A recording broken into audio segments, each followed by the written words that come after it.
Hey, what's up, everybody? Welcome back. This is Take It to the Hizzy 143 Octagon Talk. I'm your host, Justin Bruni. I got Nick Davis with me tonight. Happy Friday, Nick. How we doing, sir? Good. I'm glad to be home. Finally getting a 2-day rest from work. So I need a little bit of a break. Been a little burnt out, but glad to be having some fights coming up soon. Yep. We got a fun card coming up tomorrow night. You got any big weekend plans? Maybe we'll catch the fights? Probably going to catch the fights, but no, just chill. I have been running around ragged all week. I'm done. I'm chilling on my couch all weekend.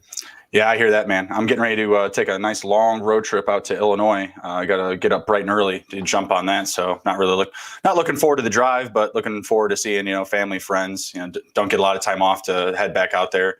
It's usually like a 3-4 day thing at the most, but I'm going to take a week off, head out there, take off a couple of shows. We'll still have, football on Sunday morning.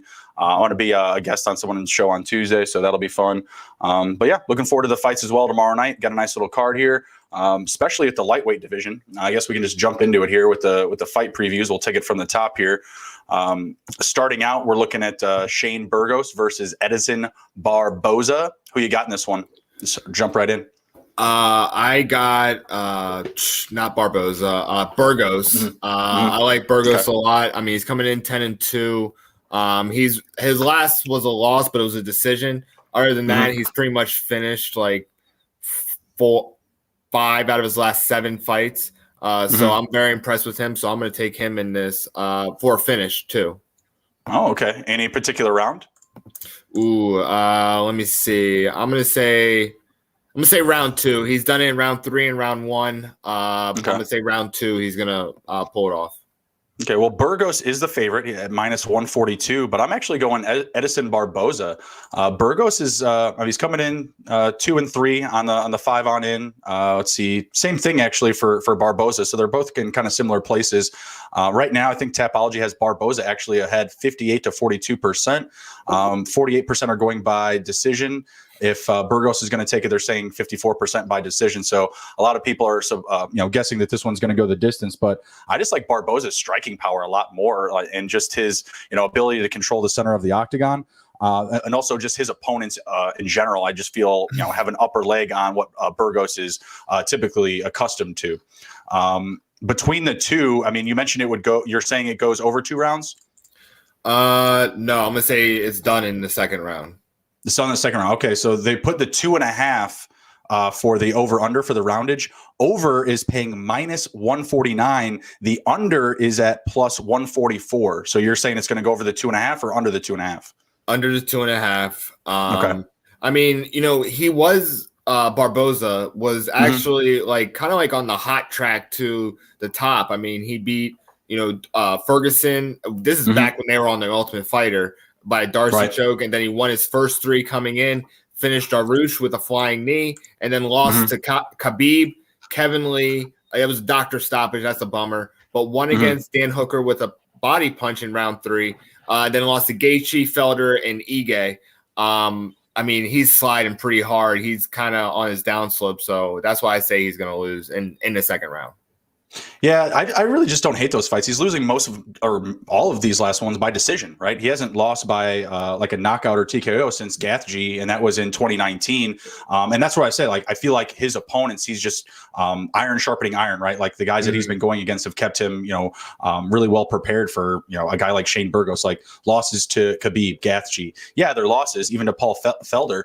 But at the same time, these guys are just a lot better and just another level of fighter. I think Barboza sticks one in here, and we start with an early upset on this card here.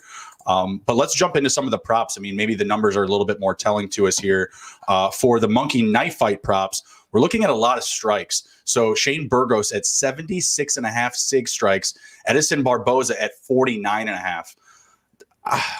Those are weird numbers. Like that big of a gap between Burgos and Barboza, kind of leaves me scratching my head here. I like the over for Barboza and the under for Burgos. Obviously, I'm leaning towards Barboza, and I see, I see a decision or a first round TKO by Barboza. But if I'm going to hit those numbers, I'm going to need this one to go, the full 3 rounds. What do you think about those numbers? I'm going to say they're too high, and because I say it's going to end in the second round, it's both going to go to the under. For both of them? Yep.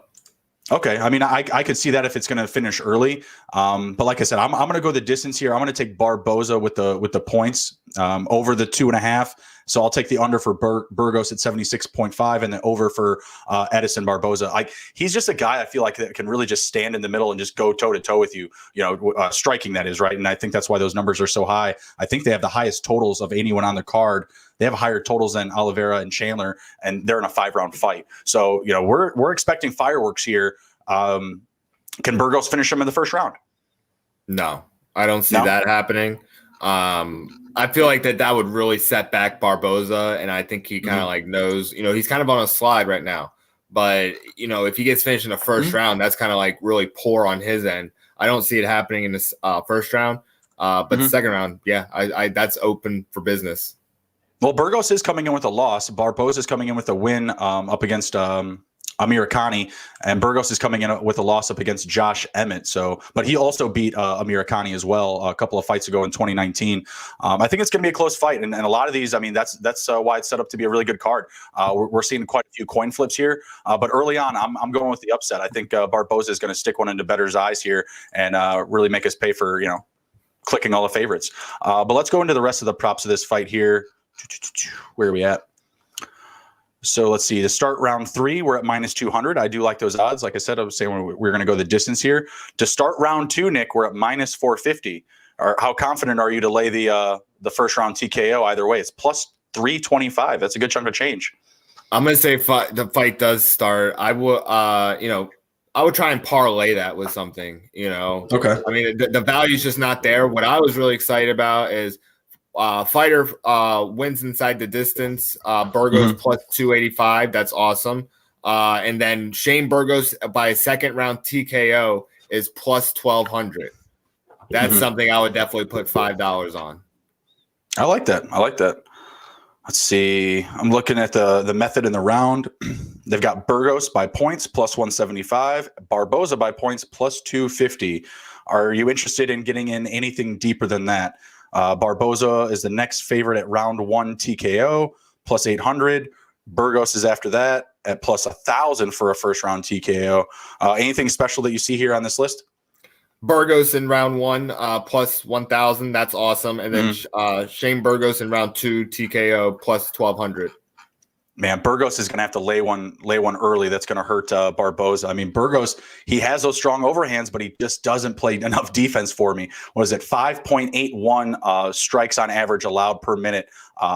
Absorbed, I should say, not allowed, but absorbed. The dude takes a lot of hits, but you can see he gives out a lot too. He's dishing out like 7 per minute, the opposite way on offense. So, and every now and again he'll get a takedown. I think he's only accomplished like 3 or 4 in his career, but he has 100% takedown rate. So if for some reason he can get on top of Barboza, he might have a chance to end this one early. But I just see Barboza as just a finely tuned athlete. I think he takes him into deep water here. Not really that deep. It's only a 3-round fight, but still just a sharper fighter in my opinion. Anything to wrap that up? Nope, I'm good on that. All right, let's jump into the next one. We've got Octagon versus Araujo, a women's 125 flyweight. We've got Octagon coming in 2-3 in the 5-on-in. Araujo, I was about to say Varaujo. Araujo coming in 4-1 in the 5-on-in. Who do you like here? I like Araujo. Okay. So she's only lost 1 fight in her last 1, 2, 3, 4, 5, 6, 7, 8 fights. So she's 7-1 in her last 8 fights. I'm gonna say this fight goes to distance because both these fighters have. It doesn't seem like they have the knockout power. If they lose, it's gonna be by Chokagan got 2 TKOs or ground and pound from crucifix and hook to the body in round 1 by Jessica Andre. So they're getting knocked out. So I don't see them having the power. But I'm gonna say Araujo. Right. Araujo. Araujo is going to win in decision. I don't know, man. This fight is, to me, it feels like it's going to be a boring fight. I'm sorry. Like, both of these ladies can lay strikes in big bunches, but I just don't know which one's going to come out on top. They're both averaging nearly the exact same amount strikes landed versus strikes absorbed per minute.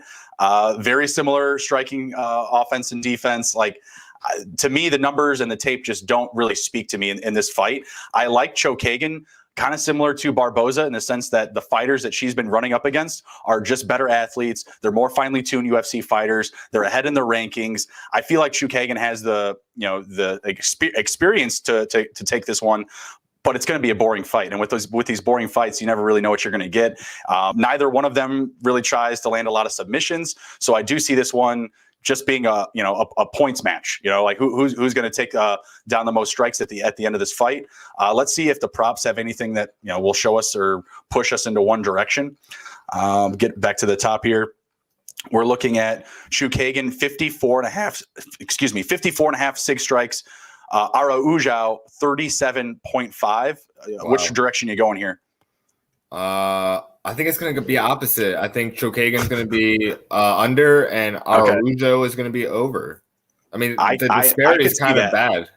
I actually like that because I feel like Chookagian's number is just a little bit too high. Yeah. It's almost 20 strikes ahead of Araujo. And like I just said, like they're both hitting like the same numbers very consistently for strikes landed and strikes absorbed. They're literally just playing point matches. And if you look at their track record, they're not finishing anybody. Their fights are all decisions.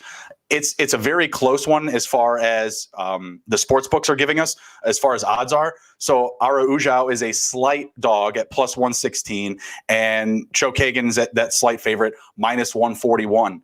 So you're going to go with the plus option with Araujo? Yeah, absolutely. I mean, if we go into a little bit of the props with the method and round, with Araujo by points is plus 200. So I like that too. Get this though, to hit over the 2.5 rounds, Nick, you know what the odds are? Like plus 1,500 or minus 1,500? Yeah, not minus. Yeah, there you go. You're on the minus, but minus 456. It's not great. Like I was like, oh yeah, I'm just gonna take this one to go to the distance, like, oh, sportsbook's like, nah, not having it. You're gonna have to parlay that into something else, pal. Yeah. No free money today. Yeah. Let's check out maybe the method and round and see if that pushes us somewhere. I mean, honestly, I don't want to bet on this fight. Like, I don't think I'm going to have this fight in any of my cards. Look, Chookagian, her wins, 12 by decision, 2 by TKO, and 1 by submission. Araujo, 3 by decision, 3 by TKO, and 4 by submission. So she has a little bit of everything, at each level, striking and grappling. But, I feel like if she gets Chookagian on the ground, like Chookagian's going to be able to take care of herself. You know what I mean? Like, I don't see either one of them finishing the other. Method and round. The leader, minus 105, is Chookagian by points. Yeah, I got the pick, but I don't love that. I don't feel comfortable with that at all. Araujo is next up, plus 200 by points. So the books are with us. It's going to go the distance. For these back-end options, finishes, these are all finishes after those two. What do you think would be the most likely to happen? I mean, Araujo actually has like submission ability and actually technically has more submissions than TKOs, but I see it being pulled off in the round 3, and that's actually plus 4,000. So I would make a dollar holler. That was which one was plus 1,000? Plus 4,000. Oh, plus 4,000. Okay, I got you. That was Chookagian. So I'm looking at Araujo in round 3 plus 1,800 for a TKO or. I was saying submission. No, I'm sorry, submission. Okay, I got you. All right, yeah. I mean, I don't hate that, but man, a 3rd round submission for the rate that they're laying submission attempts seems kind of like a far cry for me. 0.5 submission average, and that's per 15 minutes. So nice. That's for Chookagian. 0.2 for Araujo. Ouch. Not great. not great. I'm staying away from this one. Sorry, ladies. I mean, I hate to call her Chookagian, but I mean, like these fights that she's been having on her cards, Andrade, Shevchenko, she's lost to, Jessica I, she's lost to. Like, she's had opportunities to take over her division, and it just seems like it's just trading wins and losses, just treading water. She just doesn't excite me. I mean, Our Ujao doesn't either. Sorry, ladies. All right, you got anything to wrap that one up? Nope. All right, let's move on to Matt Schnell versus Rodrigo. I don't know. I'm just going to say it the English way. Bontorin. I know there's a nice little Latino way to throw some sexiness on it, but I ain't got it today. Let's check these guys out. I mean, I got Schnell on this one. To me, he's just the more all-around technical fighter. If you watch Bontorin's tape, his past couple fights, in my personal opinion, I don't think he deserves to be on this card, given what I've seen out of his past 2 performances. He's coming in on 2 straight losses. Who do you like in this one? I'm going to go Snell. I think he has a lot more, abilities than Bontorin as of right now. He's lost his last 2, and they weren't pretty. He was a little bit on a tear, coming up, but he, fizzled out or, actually ran up to somebody who was better than him. I think Schnell is another guy that's better than him. And I think he's going to handle him handedly. Yeah, what's the deal with Dana White pairing up Bontorin with these guys from The Ultimate Fighter season 24? Like, he lost to Kai Kara France. He's lost to, I thought he lost to Pantaggio. Maybe he hasn't. But now he's going up against Schnell here. Schnell, to me, I mean, he can strike. He can grapple with him. He can wrestle with him. If you watch Bontorin versus Ray Borg, like Ray Borg was riding him around like a freaking pony in the ring, man. He didn't even have to strike with him. And Schnell can really attack him both ways. Like, if he wants to go to the ground with him, cool. He can beat him. He can beat him off his back. If he wants to stand in the middle of the ring, that's Bontorin's best chance, in my opinion. I mean, the dude has missiles in his hands, but if Schnell wants to take this fight to the ground, it's going to be his. And I think he will early on. I think Schnell will actually make this a boring fight. Let me pull up the odds here really quick. I know that Schnell is a favorite. Schnell, where'd you go, sir? Minus 165. I don't think that's a great number for him. It's a very profitable number. I think it should be at least minus 250 or more. So I'm definitely jumping on Matt Schnell. Sounds like you are as well. But what do you think about the over-under for the roundage? We're at 2.5. It's paying even both ways. Over, minus 117, and the under, minus 103. So it's very close. Which way are you going? I'm going to take round 1 finish. Snell's finished 2 guys by triangle choke within the first round. I see him just kind of like trying to handle business very quickly because I think he knows his abilities a lot better than Bontorin. Okay. Yeah, actually, it was Schnell that had the loss to Pantoja that I was thinking of. Sorry. He had a couple of fights canceled with Tyson Nam, but then was able to finally get that fight off in January of this year. And that's the other thing, too, with the timing of this one. So Bontorin fought in March. Yeah, he's taking this fight on 2 months after getting knocked out in the first round. And hey, that first round was great. Bontorin was putting a hurting on Kai Kara. He just didn't have the cardio to finish the damn round. Like, I swear, I felt like Bontorin was just thinking, like, I only got a couple of seconds here. Kai lands a really powerful right hand. He literally puts his hand on his head and just comes up and cleans him with an uppercut. He finishes him with 5 seconds left in the first round. I just didn't love it. Like, I feel like Schnell's going to have the better cardio. He's going to be able to take him into deep water. So I'll take the over just because I feel like Schnell doesn't need to get into that type of match with him, because that would actually give Bontorin a little bit more upside. But I like the excitement. I like where your head's at with Schnell, though, because I mean, we could see that happen. Let's check out the props here. Let's see. Matt Schnell. Wow, these are low. 22.5 for Bontorin, 6 strikes. 22.5. Schnell at 48.5. So maybe Monkey Knife Fight's with you here, Nick. Maybe they're onto something here with that first round, because they're essentially saying Matt Schnell's going to clean the piss out of Bontorin, but you like it to go under. So what do you think about these totals? I would say both of them. I would say over for Bontorin. 22 is extremely low. 48 though for a first round. That I'm going to say that's under for Schnell. So that's under for Schnell, over for Bontorin. If it goes the distance, I feel like it will, I got to go with the over on both. I just have to, because that's way too low a number. So I'm going to take the over for both of those.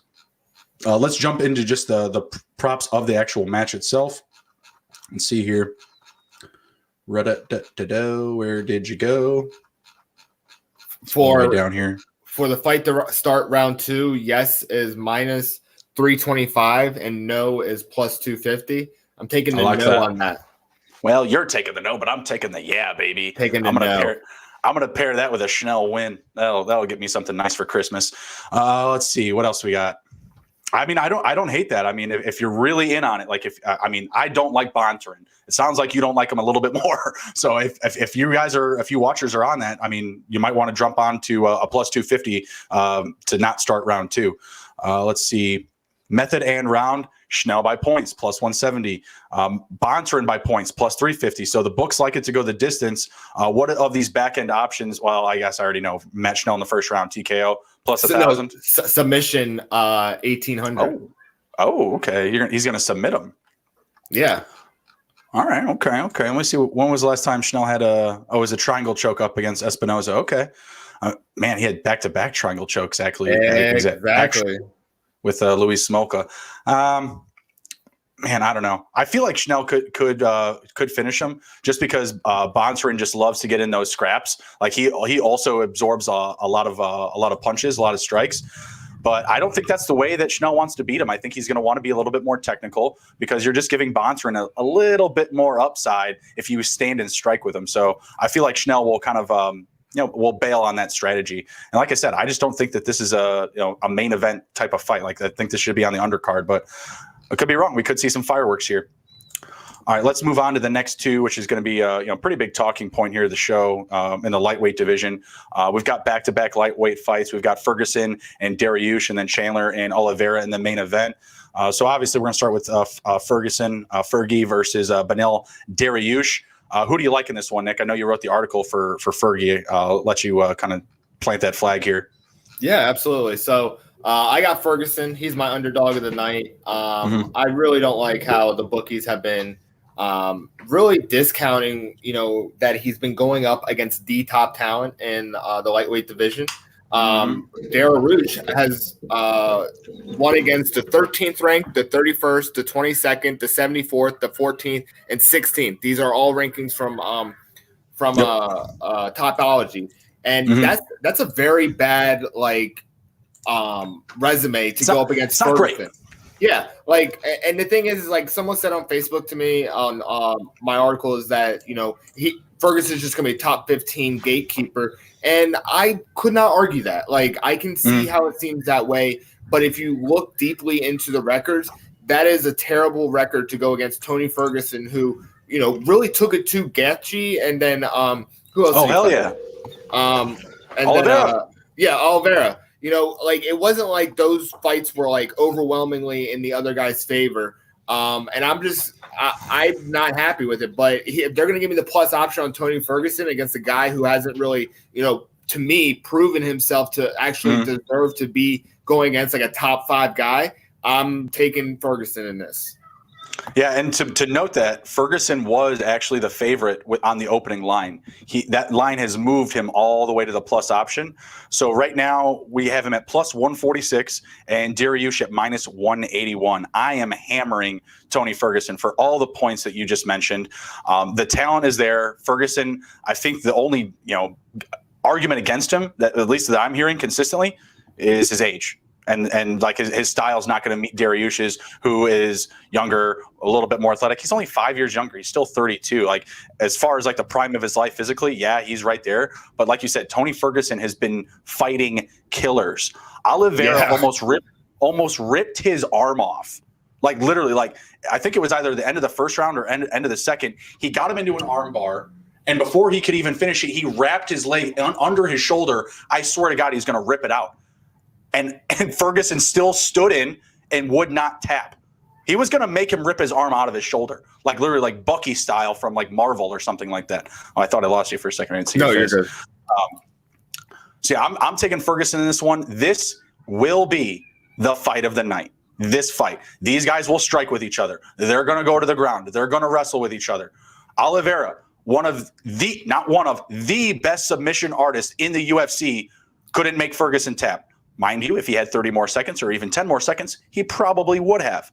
But there were many times Oliveira was still on top of him that fight, and Ferguson still got himself to a decision loss, which is absolutely crazy. Before that, he fights Gaethje, where he goes 5 rounds in a bloodbath with Gaethje and almost ends Gaethje a couple of times, right? This guy was supposed to fight Khabib.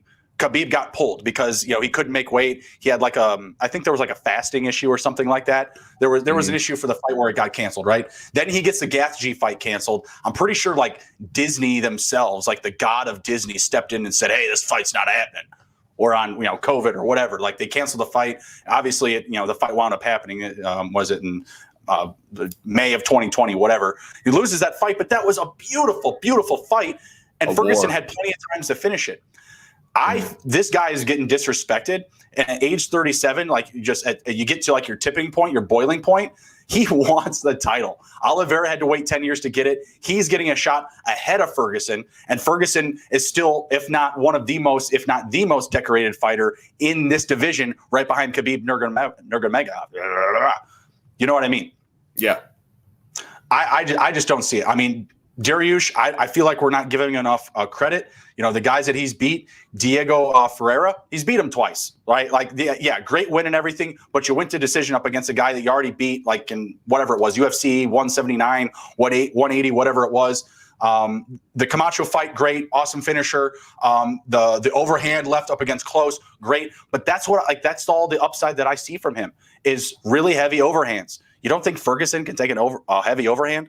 If Gaethje couldn't finish it, like it literally took the entire fight to actually end Ferguson. And it was just impressive how he just kept coming at Gaethje. And if Gaethje can't do it within 3 rounds, there's no way Dariush does it within 3 rounds. And that's why I say Ferguson's going to win by decision. That was a 5-round fight, brother. That with Gaethje, that was a 5-round fight, blood on blood. Like Ferguson's cardio is going to be better. His jiu-jitsu is going to be better. His striking is going to be better. I mean, Dariush, he's got finishing power. In the UFC, who the hell doesn't? You know what I mean? I don't know what Dariush really does for this division, to be honest with you. Like, he has wanted this fight for a long time. When I say this fight, I don't mean Ferguson. I just mean a top 5 guy. He deserves it. Don't get me wrong. Dariush absolutely 1,000% deserves to fight somebody at the upper echelon of this division. But right now, it's so thick up at the top. I mean, right now we have the interim fight on the main event, right? Chandler versus Oliveira. But beyond that, you've got Poirier. You've got who's going to go with these little fights with McGregor. I don't know if they're even going to go for a trifecta, even just selling tickets, selling pay-per-views, right? But then we've got Gaethje. We've got Oliveira, who could potentially be the champion. Chandler, I don't know what they're going to do if he winds up losing or Oliveira winds up losing, but they're going to stay at the top. They didn't bring Chandler in to fight one fight, get him a championship fight, and then just say, oh, now you're out of the top 10. He's going to be in that space, right? Beyond that, you have Ferguson, you have McGregor, Dos Anjos is still around, Dan Hooker's still around. Like, what's your ceiling for Dariush? Let's say if he does win this fight, who should he fight next if he wins? Jeez. Let me pull up the Topology rankings real quick. If he wins this fight, I have one name in particular. On the tip of my tongue. I'm just going to say if Chandler loses, I think Dariush would be a great second fight for him. That would be a great test for Dariush. I would say maybe Dan Hooker, but the top guys, I just don't see him even deserving to fight them right now. Like they're on a different level. Yeah, that's what I'm saying. So how the hell does the UFC go from giving Dariush Ferguson to Dan Hooker? That'd be bullshit. Like that'd be terrible. To me, it's got to be Chandler or Gaethje, and that's if Chandler loses. Like if he wins, God knows what's going to happen. Who's going to fight him for the title? I would think it would be Poirier if he beats McGregor. I would assume that would be the case because he beat Gaethje, right? So I don't know. But then what happens with that? Let's say Poirier loses to McGregor. That's going to convolute the situation. That's going to make things even harder to pick these fights. And Dana, in these pressers, he just will not give any ground whatsoever. I'm not making any plans on this fight for this winner versus this loser. I'm just going to play it by ear, and that's going to be it. He's just going to try to sell pay-per-views, which is we'll jump into this next one here. We'll jump into. Well, actually, no. Let's hold up a second. Let's get the props in before we dive way head first into Chandler versus Oliveira, because realistically, it's just like a conversation about the division, and it's just crazy. There's so much talent at the top of this division. All right, so for finishes in this fight, let's just go check with the method and rounds. Dariush by points is the leader, plus 135. Ferguson by points, plus 365. I ain't buying it. Give me a finish in this fight. Someone is finishing this fight. I like it over 2.5 rounds, but I like a late finish. What of the back end options, the real big heavy plus options, do you like specifically for a finish? Real deep. I'm gonna say That doesn't have to be. Doesn't have to be. But beyond plus 365. Okay. Tony Ferguson, round 3 knockout, plus 1400. Yeah, see, I was thinking something like that in the second, but yeah, I mean, I'm with you there. You're looking at plus 200, plus 1400. We're splitting hairs, right? Yeah. Maybe your sports book gets something a little bit more creative, where they allow the 2.5 to get in play there. Not too many submissions on here. Do you see anyone getting submitted? I don't think so. No, it's gonna be a war. I mean, Dariush can do a lot of work off the ground. He's a great grappler and he's a great wrestler, but I just don't see Tony getting submitted. I just don't see that. Like, if it was going to happen, it would have happened in the Oliveira fight. And like I said, he ripped off his arm. Tony was having a hard time even throwing or defending with it. I think it was his left arm. I can't, it's not coming to my head right away, but he was having trouble even still using that arm after that, right? And he still kept his ground, didn't tap. I just can't see Beneil Dariush coming in with this one. And I feel like the UFC, they just want and need Ferguson to win, because if they do, it just keeps this division just filled with fireworks and a lot of fuel, to fuel the UFC, keep the fans excited. Yeah. To me, it's the most exciting division in the UFC. Yep. They're pretty Period. good. All right. Pretty good. It's not bad. Not too bad. All right. Next up, we've got Chandler and Oliveira. Let's get into this one here. Just really quick. Who's your guy in this one? Let's take it from there. I'm going to take Chandler in this one. Oliveira, okay. I mean, I have a lot of respect for him. Very record-breaking submission artist. He has a sterling resume coming into this fight. But Michael Chandler, I feel that he has the power to really, when Oliveira wants to go to his back to get to his submission work or his jiu-jitsu work, I feel like Chandler has the power to finish him. If he's able to get, in a good position to throw some punches, he needs to try and knock him out as quick as he can, because the longer that you're in Oliveira's guard, you're going to have a lot more trouble as time goes on. You don't want to give him any chances, so you got to try and end this fight quick. And he has done that with Dan Hooker with the first-round knockout and Benson Henderson in Bellator first-round knockout. So I'm going to say that he actually finished Oliveira in the first-round knockout. But if it goes past the first round, Oliveira's going to win. So funny you should mention that. Chandler's last 4 fights have all ended in the first round. One of those he did lose. He lost to Patricio Pitbull. Great name, right? It's no Divine Azigbo, but your last name's Pitbull by law. That's pretty solid, right? Lost to him by punches. I agree with you. That is Chandler's best odds to win this fight, but I'm going with Oliveira. We already mentioned he is the submission king of the UFC, holds the record for most submissions in the UFC at age 31. Like, this dude's like 7 months older than me or younger than me, whatever, right? Like, I feel like an idiot. Like, what have I been doing my whole life? I could have been tapping dudes out or making dudes tap. I just don't love it. Like, Chandler, he had the fight against Hooker. It was great. Fireworks were there. But Dan Hooker, this is a guy that was backing down from every progression forward that Chandler made. If he stepped forward 2 steps, then Hooker took 2 steps back or lateral or whatever. He's running from him the whole time. He was trying to keep that range, and I felt like he was afraid that Chandler was going to want to wrestle with him, and Hooker just wanted to stand and strike, which clearly, as we saw, wouldn't have been a good idea regardless, right?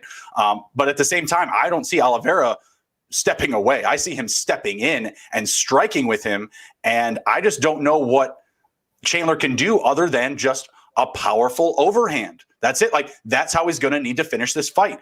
He's a great grappler. He's a great wrestler. Can he wrestle with Oliveira on the ground? 1,000%. But if you're asking me to pick the guy that just got to the UFC versus the UFC submission king, who's going to have the leverage on their backs, I'm going to go with Oliveira. And to me, Oliveira has taken a huge step forward with his striking.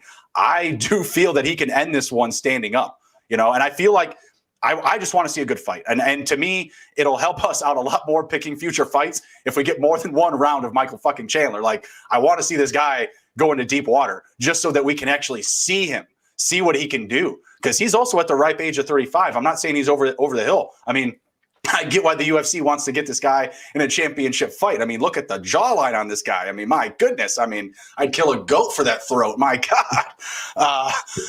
He's very marketable, very marketable. And that fight with Dan Hooker was electric, but he is stepping up to a much bigger level. Oliveira, been in the UFC for 10 plus years now. Does he deserve this opportunity? Absolutely. I think that Ferguson is also kind of in that same space. Obviously, he just beat him, and that fight, like he went toe to toe with Ferguson, who's a legend in the division. There was only a 3-round fight, but it was a great 3-round fight, and he had an opportunity to finish him. Ferguson obviously snuck it out, didn't tap. But I still like Oliveira more. I like the electricity of Chandler. There's a lot of hype around him right now, but I'm just not buying into it. I just can't do it. Let me pull up the odds for this one really quickly. I believe that Chandler is a slight dog. Plus 111, Oliveira at minus 136. You're saying first round? That's you're planting your flag? That's the only way Chandler's going to win. And hey, the books are with you. Minus 195 under 2.5 rounds. You might be onto something there, Nick. You might be onto something.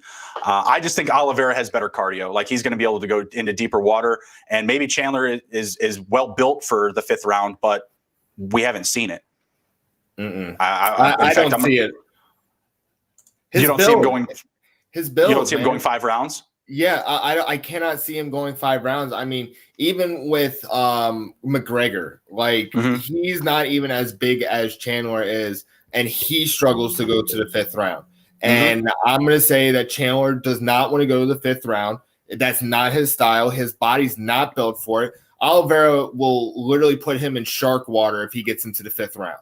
And it's going to be real easy. And that's why Chandler's corner has to be saying, dude, you got to finish him like now. Like as soon as the bell rings, you got to go for that jaw and take him out as quick as you can. And he has the power to do it. And I'm not saying Oliveira is like prone to like getting knocked out, but I think Chandler has the knockout power for the lightweight division to end it in the 1st round.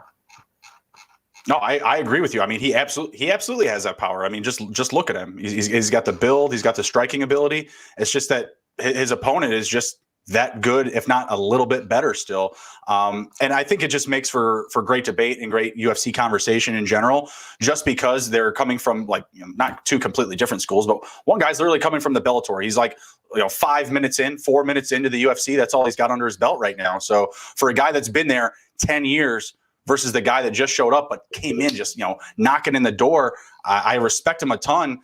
Certainly not discounting him just because he's in Bellator. Let's see the wins here between the two. So for decisions, Chandler's got 5 to Oliveira's 3. TKOs, he's at 10 to Oliveira's 8. But the submissions 19-7. People are telling me, hey man, Chandler can wrestle. He can grapple on the ground, right? But you're comparing 2 different worlds. Like Oliveira has been doing it his entire career, right? Literally, if you look at the submission average, it's double. It's exactly double per submissions attempted per 15 minutes. Excuse me, a little worded there. It's 2.8 for Oliveira. It's 1.4 for Chandler. Like they're just 2 different fighters. Chandler, I think that he would prefer to stand and strike, like you're saying. It's just that Oliveira can do the same damn thing. He's got a little bit of reach on him. He's got a little bit of height on him. I just can't put my money in the Chandler pot. Let's take a look at some of the method and rounds. Chandler by points, Nick, by points. The books is saying is the odds favorite at 525 plus 525. What?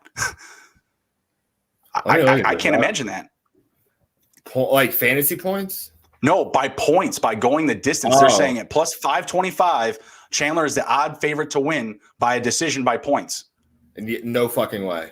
They're trying to steal your money there. I don't like that. Got me a big better on the line. Yeah, I don't like that at all. The next one, which is probably a little bit more inducive to the strategy and the theme that we've been talking about, is Chandler by round 1 KO TKO plus 550. Look how similar they are too. I know. 525, 550. Like it's literally just trying to trap people. Yeah, we're trading hairs here. So Oliveira by points is at plus 625. That's such good value. That is such good value. And I could see that. I feel like that's the case here, but I feel like Oliveira gets him into like the 3rd, 4th round, puts a hurting on him, lands him with like a couple of weird combos, just punches to the body, something like that, something just opens up for him. Man, everyone's saying that Chandler is going to take him to the ground, and I don't see the point in that. All right, so let's go with some potential finishes and repercussions from the victories or losses, right? So Chandler wins. He is the champion. Who does he fight next? And who does Oliveira fight as the loser? Okay. Whoops. I am on the wrong rankings real quick. Sorry about that. All Ooh, right. that's a good So neck crack. if if Chandler wins and Oliveira loses, man, I would love to see Ferguson and Oliveira go at it again. I don't really care what happens with Ferguson's result. So Ferguson would have to win. Ferguson would have to win. Yeah, I mean, if Oliveira loses, might as well give him the winner of Ferguson or Dariush. I think that's a good pick. Chandler, huh? I don't think that can happen because Gath G is kind of a gatekeeper to Ferguson still. Because Gath G has beat Ferguson, Poirier has beat Gath G. It's like a fucking Venn diagram, man. Like it's fucking ridiculous. Yeah, everybody's got a lot of overlap. That's why we're not doing the matchmaking. I'm gonna say that's why we should be doing the matchmaking. This is ridiculous. You got Conor McGregor in there too. You got to keep him in mind. Yeah, that's true. If Chandler wins, give him Gath G. Have those two go at it. And that would be my fight on that. I agree. That's where I would go with it. Because Poirier, I mean, I guess it could be Poirier. We're just fighting around the same time. Like I feel like Gath G would be ready sooner. I mean, if Poirier beats McGregor again, then he's gonna fight whoever wins the Gath G Chandler fight. I don't know. I think Poirier probably should actually be in it over Gath G because he beat Gath G, and the only reason he's doing these fights with McGregor is just money. We're just selling pay-per-views here.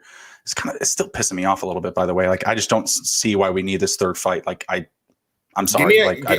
Give me Diaz. Give me a third Diaz. Like that's what I would like to see. Like I saw the second one, and it was really good. Yeah. What about McGregor? I mean, this is a little off topic, but what about McGregor versus like a Jorge Masvidal for the BMF? I mean, if we're talking about selling pay-per-views, do that. Dudes that are just not gonna shut up. They will not shut up at each other. Like, just do that. Are we going to just use McGregor to sell whatever? Like, go against every title? You know. Yeah. So I mean, might as well. You know. He's on the cover of Forbes, man. He's the highest paid athlete on the planet. That's crazy. And he has fought like once every year. It's wild. Selling tickets and pay-per-views, baby, making that whiskey money, whatever. But let's flip it around now. Let's go Oliveira wins, Chandler loses. Let's go with Chandler, who he fights first as a loser, and then we'll jump over to Oliveira as a champ. Chandler. I mean, Chandler. That's what I would like. If Chandler lost, I'd like Gath G. That to me, bang, line it up. Okay. That fits really well. I was gonna say Ferguson. Ferguson's like a great gatekeeper. Like he's a great gatekeeper, but like I would say top 5 gatekeeper, you know? Mm-hmm.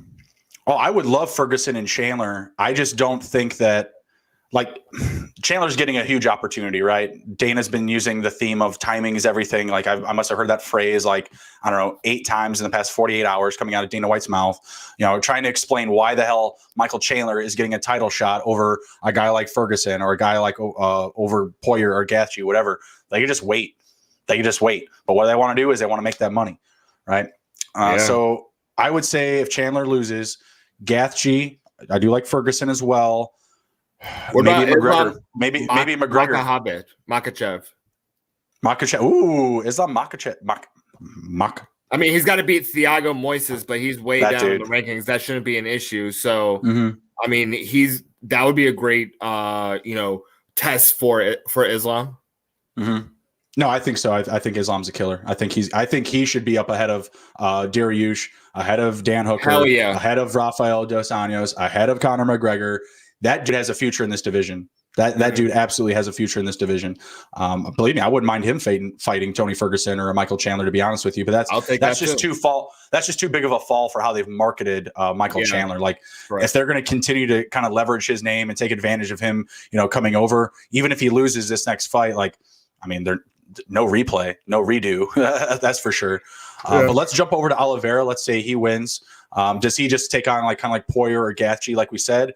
I would like a Ferguson rematch. I would like number 2, please, because those 3 rounds are awesome. That was a great fight. Yeah, I could see that going. I mean, if he wins, he's got to go up. So he should honestly fight Poirier, and see what happens there. I mean, Poirier's taking out Conor McGregor. He's going to fight him for a second time. If Poirier beats McGregor a second time, shit, like he is, one of the top fighters in this division, deserves to have a top 5 ranking. He's just going to be remembered as the guy that did that, right? That's it. I mean, Poirier still lost to Khabib, but I thought he beat Gaethje. Yeah, he beat Gaethje. So either maybe they do like another Gaethje Poirier, maybe they get that going again. I don't know, but Poirier's got to, like, if he beats Conor, like, he's got to fight the champ. He's got to fight the champ. They got to sell. They got to sell that. Who would you take, Poirier or Oliveira? Poirier or Oliveira? Oliveira. We're assuming that he beats McGregor. Yeah. I'm still gonna take Oliveira because I feel like Conor McGregor, like, same. He was a good fighter, but I feel like his once a year fighting has really like hampered his like fighting ability, not his marketability. And he's kind of taking advantage of that right now. And right now, I don't think he's the great fighter that he was when he was like dominating the division. No, everybody's gonna have their falls, right? Yeah. Yeah. I say Poirier's got to fight the champ, whoever's got it after that. I don't know. Maybe it gives him a little bit something, an edge, like, oh, I'm still not the champ, even though I'm beating all the champs. I don't know, whatever.